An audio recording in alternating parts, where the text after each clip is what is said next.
How to reset your TikTok password without email or phone. Hey guys, welcome back to the channel. In today's tutorial, I'm going to show you how you can easily reset your TikTok password. So let's just jump right in. First thing you have to do here is get to the login page and then tap on any one of the ways to log into your TikTok. You can either use your phone, email, or username, or even a Facebook or Google account.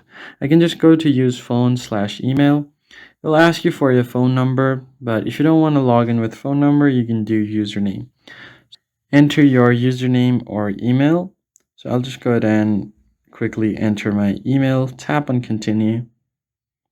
And once you do that, it will send you a verification code on your email. So you don't even have to enter your password. You can just directly enter the code and you'll be good to go.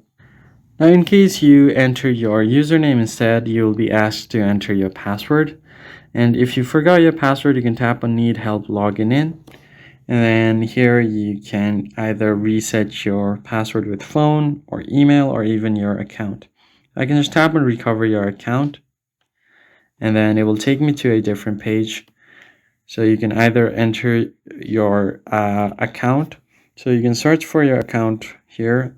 This right here is my account. I can just tap on it and you can either enter your phone or email or password. And if you can't access any of these, tap on Can't Access These, tap on Request Support. And then from here, you can easily send them a message that you are not able to log in. They'll guide you through steps and you just have to follow it and you'll be able to log in. That's basically it. If you found the tutorial helpful, hit the like button down below and subscribe. I'll see you in the next one.